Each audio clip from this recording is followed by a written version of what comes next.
Okay, let's get into this. The world of work, it feels like it's just changing incredibly fast, doesn't It it? really does. Constant flux. But what if we could sort of, get a glimpse, maybe 5 years ahead, see where jobs are going? That'd be pretty useful. Well, today, that's exactly what we're doing. We're diving deep into the World Economic Forum's Future of Jobs Report 2025. Right. And this isn't just guesswork. No, not at I all. know.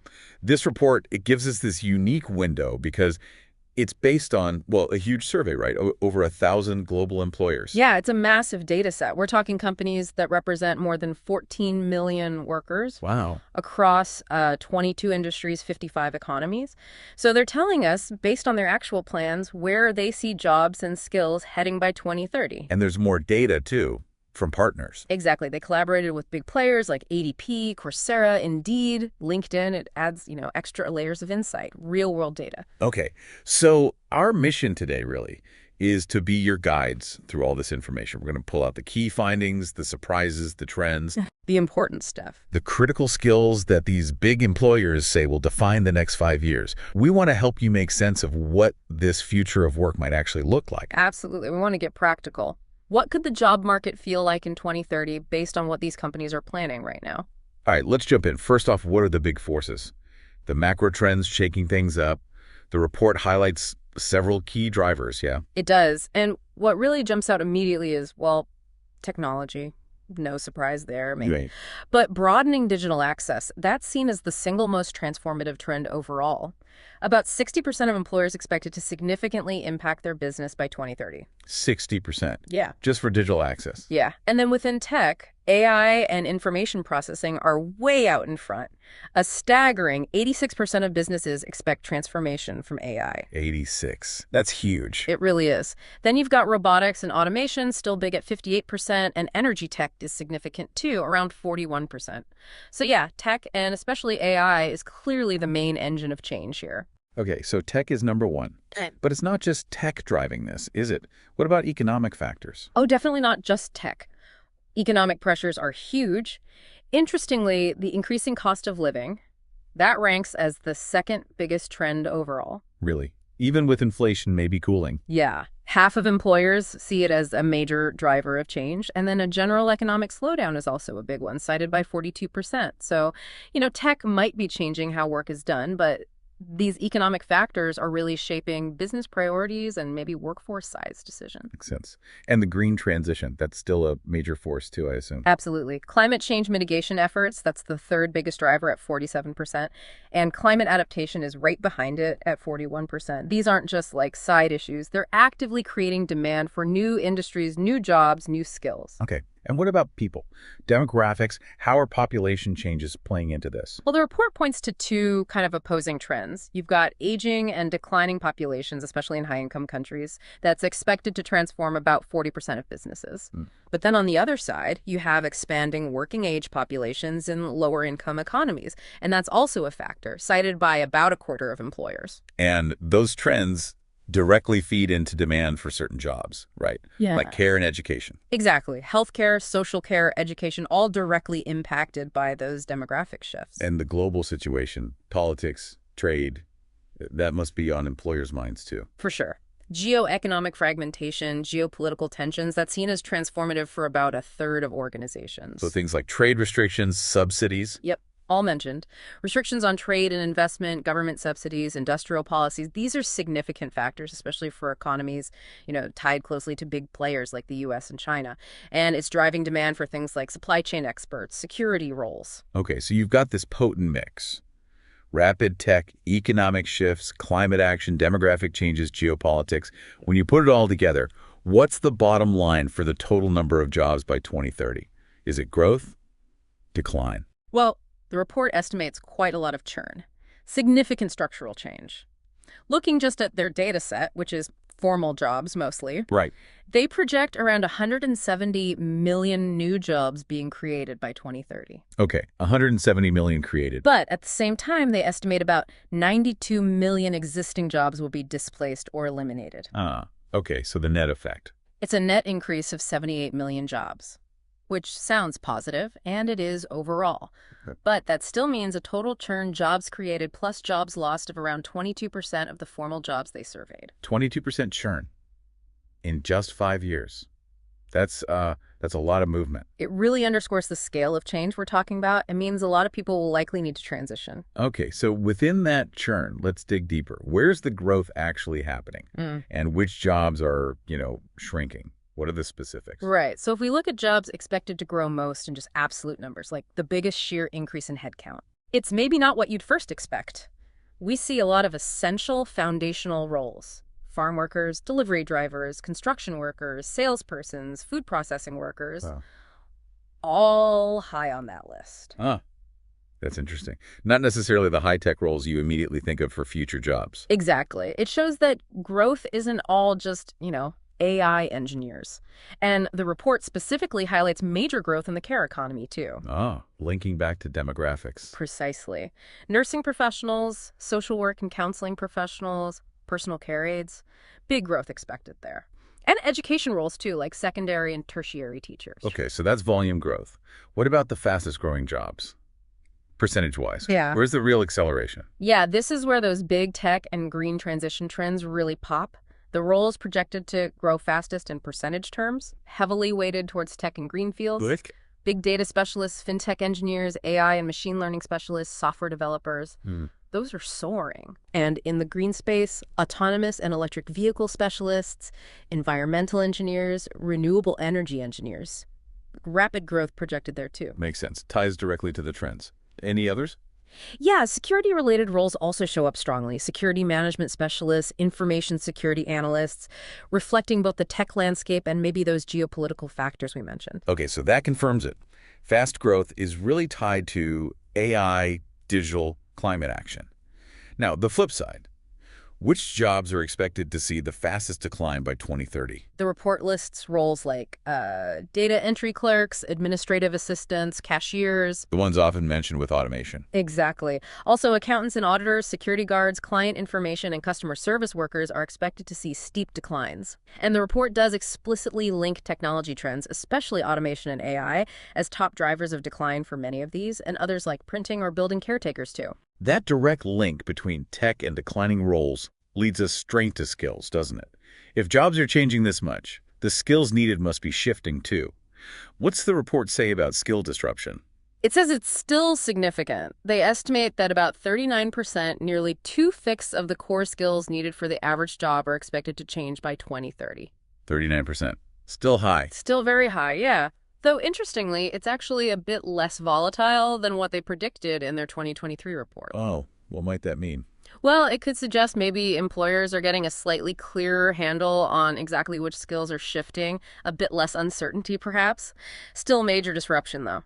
So what skills are considered sort of foundational right now? What do most employers see as core in 2025? The report points to broad categories. Things like working with others, engagement skills, cognitive skills, and of course, basic technology skills are considered core by the most companies today. Okay. And looking ahead to 2030, which skills are really projected to increase in importance? What should you, our listener, maybe be focusing on developing? Yeah, this is the crucial part for planning ahead. Unsurprisingly, tech skills are right up there. AI and big data skills, networks and cybersecurity, and just general technological literacy. All expected to rise significantly, directly tied to those digital trends. But it's not just tech skills, right? No, absolutely not. And this is key. Cognitive and sort of human-centered skills are also seeing a major boost in importance. Such as? Creative thinking, resilience, flexibility, and agility that one comes up a lot, and curiosity and lifelong learning. The report also notes that leadership and social influence saw the biggest jump in perceived importance since their last report. Interesting. And one more notable one, environmental stewardship. It's actually entered the top 10 list of core skills and is projected for a big increase in importance, driven by those climate trends, clearly. So it really is that blend, isn't it? Tech fluency combined with these uniquely human capabilities, creativity, adaptability, leadership. That seems to be the sweet spot. What about skills expected to decline in importance? Well, the report mentions manual dexterity, endurance, and precision. That category, for the first time, actually showed a net negative projected change in importance. Wow, first time. Yeah. Also, basic reading, writing, and mathematics, and skills like dependability and attention to detail are expected to decrease in relative importance according to the employer surveyed. That decline in manual dexterity is striking. Does the report differentiate skills needed for growing jobs versus declining ones? Is there a gap? Yes, definitely. And this really highlights where future demand is concentrated. Some skills are just significantly more important or need higher proficiency in those growing roles. Like which ones? Resilience, flexibility, and agility, that one was flagged as the most significant differentiator. It suggests adaptability is just paramount. It makes sense in a changing world. Totally. Also, programming, tech literacy, resource management, quality control, analytical thinking all show clear gaps, being much more critical in growing jobs. Okay. And what about that manual dexterity point? Is there more nuance there? There is, actually. It's quite interesting. While its overall importance is declining, the report notes a significant proficiency gap. Meaning? Meaning, where manual skills are still needed in growing jobs, think specialized roles like solar panel installers or certain technicians, you might need a higher level of skill or precision compared to the declining roles where it was maybe more general. Ah, okay. So it's about specialized application. Exactly. And one other curious finding, service orientation and customer service was the only skill they identified where the requirement in growing jobs was equal to or even lesser than in declining jobs. Huh. That's counterintuitive for a lot of people, I bet. It is. It might reflect how some customer service tasks are being automated or shifted. Speaking of automation, the report used data from Indeed about generative AI, didn't it? What did that show about, where AI can actually step in? Yeah, the Indeed collaboration gave some useful clarity. Basically, Gen AI is pretty good right now at tasks involving theoretical knowledge or digital manipulation, data mining, calculations, translation, that kind of thing. Oh. But T, and this is important, the data showed it currently has very low or even no substitution potential for skills needing physical action, complex human judgment, or hands-on application. Like empathy, or using your hands. Exactly. Empathy, active listening, sensory processing, manual dexterity. Those fall squarely in the human domain for now. The big implication seems to be that Gen AI's main role, near term at least, is likely augmenting human work, not wholesale replacement. Taking over routine cognitive tasks, freeing people up for other things. Precisely. Handling the digital stuff, maybe, while humans focus on the judgment, the physical, the interpersonal. Human-AI collaboration seems to be the model. Okay, so if jobs and skills are shifting this much, Yeah. what are employers actually planning to do about it? What are their workforce strategies? Well, first, the scale of the training challenge is immense. The report estimates 59%, nearly 6 out of 10 workers globally, will need significant training or reskilling by 2030. 59%. That's Yeah. huge. Is there progress being made? There is some. About half of workers, 50%, completed some training in 2023, which is up from 41% previously. So, movement in the right direction. But the report also flags a real concern. About 11% of the workforce are currently seen as unlikely to get the training they'll need, and that puts them at significant risk, obviously. Yeah, that 11% is definitely worrying. So what concrete strategies are employers actually planning? The top ones are pretty clear. Number one, upskilling their existing workforce, 85% plan to do that. Makes sense. Number two, accelerating automation, 73% plan that. And number three, hiring new staff who already have the needed skills, 70%. And augmenting work with tech, like AI. Yep, that's high on the list too. Complementing or augmenting the workforce with new tech, 63% are planning for that. How specifically are they thinking about integrating AI into those plans? Primarily, their strategies focus on the human side of AI integration. 77% plan to reskill or upskill their current employees so they can work alongside AI tools. Okay, working with AI. Right. They're also prioritizing hiring people who can design AI tools, 69%, and again, hiring people skilled at working alongside AI, 62%. But they do expect some displacement too. They acknowledge it. The report notes 41% do anticipate reducing staff in areas where AI can automate tasks. So, displacement is part of the picture, but augmentation and collaboration are definitely key strategies being planned. Okay, they have these plans, but what are the roadblocks? What are the biggest obstacles employers actually see in making these transformations happen? Across the board, pretty much everywhere you look, different industries, different countries, the number one barrier is the skills gap. Skills gaps. Yep, 63% of employers globally cite skills gaps as the biggest hurdle. What comes after that? Next up are challenges around organizational culture and resistance to change. That's 46%. And then regulatory concerns at 39%. Industry-specific talent shortages are also mentioned as a distinct issue by 27%. So it's finding people with the right skills and then getting the organization ready for change. That seems to be the core challenge. Yeah. Now, the report included some ADP data contrasting what employers plan versus what employees actually prioritize for, say, staying at a job. Were there gaps there too? There were some alignment, some misalignment. The good news is both sides seem to value things like career progression opportunities within the company, decent wages, and flexible work like remote or hybrid options. Okay, common ground there. Where's the disconnect? The ADP data suggests employees place a higher value on things like health and well-being support, effective reskilling programs, and pensions than employers seem to be prioritizing in their stated strategies. That feels like a crucial insight for companies trying to keep their people happy amidst all this change. Absolutely, a potential blind spot. What about help from outside? Public policy? What are employers hoping governments will do to help tackle these skills gaps and talent issues? The top requests are pretty direct. More government funding for reskilling and upskilling programs, 55% want that. And more direct provision of those programs by the public sector, 52% want that. So money and delivery of training. Essentially, yes. And notably, improving public education systems also rose up the priority list compared to their last report. That's now seen as important by 47% of employers. Okay, so businesses are looking for public support on the skills front.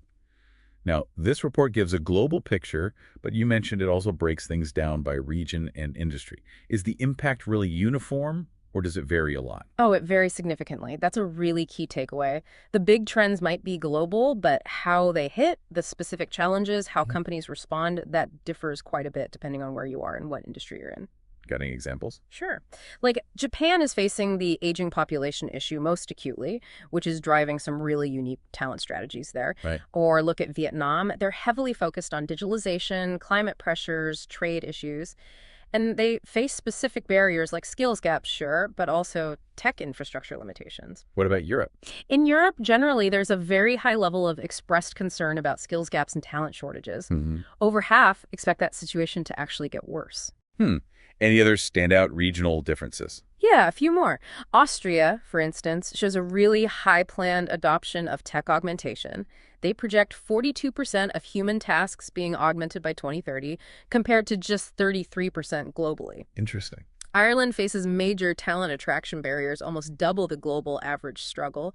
So they're focusing more on things like caregiver support and strong DEI measures to try and stand out. Try to attract people differently. Exactly. And Lithuania had an extremely high perception of skills gaps. A massive 83% of companies there see it as a barrier versus that 63% global average.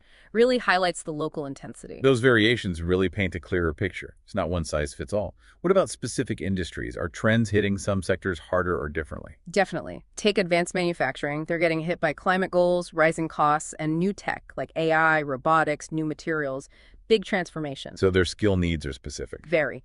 High need for AI big data skills, creative thinking, systems thinking, design, and they anticipate a massive need for upskilling their current people. Okay. Another example. Infrastructure. Heavily driven by carbon reduction, climate adaptation, plus digitalization. They need AI, cybersecurity skills, but also talent management skills. And again, significant training needs projected. Right. Or telecommunications, transformed by digital access, AI, even space tech now. They see fast job growth in AI data roles, and they're really committed to upskilling and automation. And they're trying unique talent strategies, like offering remote work across borders way more than average, even some reshoring. So even with all that variety, were there common threads across industries and regions? Yes, absolutely. That skills gap issue, it's the dominant barrier almost everywhere. The consistent pain point. Exactly. And because of that, upskilling the existing workforce is the single most common strategy planned globally. We do see differences, though, in how they approach tech. Some sectors lean more towards pure automation, others more towards augmenting human roles. Depends on the work.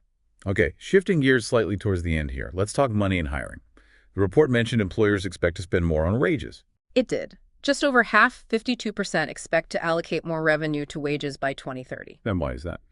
The main reasons given were, 1, aligning wages better with worker productivity, 77% cited that, and 2, simply competing for talent in this changing market, 71% mentioned that. Got to pay to get the right skills. Seems to be the calculation. The ADP data also looked at wages and job complexity in the U.S., right? What did that show? Yeah, it showed a pretty strong link. On average, median wages go up by about 37% for each step up in job complexity using the standard O-Net job zones. So moving into more complex roles generally pays more? Generally, yes. It highlights the financial reward for developing those higher level skills and experience. Did that analysis mention any gender differences in that complexity premium? It did look at that. The data indicated that, on average, men tended to see a higher percentage wage premium when moving between complexity levels compared to women. How much higher? The figures were around a 44% average premium per transition for men versus about 30% for women. Okay. That's a finding directly from the source data there. Lastly then, how are companies actually assessing skills when hiring? Is the university degree still king? Well, looking at work experience is still number one. 81% plan to prioritize that, but skills assessments are definitely growing. 48% use them. And psychometric profiling, too, that's 34%. And the degree? The degree requirement is still expected by 43% of employers, especially for many of those fast-growing tech jobs. But the report notes its relative importance seems to be declining compared to proving skills through experience or assessments. So a move towards skills-based hiring. Yeah, it signals that broader shift, recognizing that people gain valuable skills in different ways, not just through a traditional degree. And the report also points out that many of the jobs seeing big absolute growth often only require vocational training or maybe an associate's degree. Right, those foundational roles we talked about earlier. Yeah. Okay, let's try and wrap all this up. What's the overall synthesis? What's the road ahead look like based on this report? Well, it's definitely a complex picture, isn't it? You've got significant disruption coming from all these trends. The geopolitics, the cost of living, and especially AI. Yeah. But despite that turbulence, the overall employment outlook is still projected to be strongly net positive, with that net gain of 78 million jobs. Okay, so disruption but net growth. Exactly. And the report does see some encouraging signs. It seems like the recent push for more workforce training is maybe starting to bear fruit, leading to slightly less skill instability projected now than a couple years ago. So maybe some cautious optimism is warranted. I think that's a fair way to put it. The report's core message seems to be that employers are definitely more aware now. They seem more willing to actually engage with these tricky workforce challenges. And trying new approaches. Yeah, adopting more pragmatic, maybe more inclusive approaches too, like that shift towards skills-based hiring, or the increased focus on diversity and inclusion we see in some regions. But what are the big challenges that remain front and center? Well, it comes back to skills gaps. The report hammers this home. They remain the absolute top barrier holding businesses back from adapting effectively. Still number one. Still number one. Plus, there's the ongoing challenge of managing those job transitions proactively, helping people whose roles are declining find pathways to new opportunities. That needs real focus. And the whole automation versus augmentation thing. Right. Finding that right balance between just automating tasks away versus truly using technology to enhance human capabilities, that's still a critical tightrope for businesses to walk. Well, this has certainly been a fascinating deep dive. It gives such a detailed, data-driven look at the landscape of jobs and skills we might expect by 2030, coming straight from the companies doing the hiring and planning. Yeah, it really offers a crucial perspective, doesn't it, for anyone trying to figure out where the world of work is heading and, how to prepare themselves for it. Absolutely. So the final thought for you, our listener, might be this. With skills gaps consistently named as the biggest barrier to transformation, and AI clearly poised to augment human work in profound ways, what specific skills will you prioritize developing to thrive in the job market of 2030? And how can you make sure you're part of that nearly 60% the report says will need training to navigate what's coming? Thanks for joining us for this deep dive into the Future of Jobs report.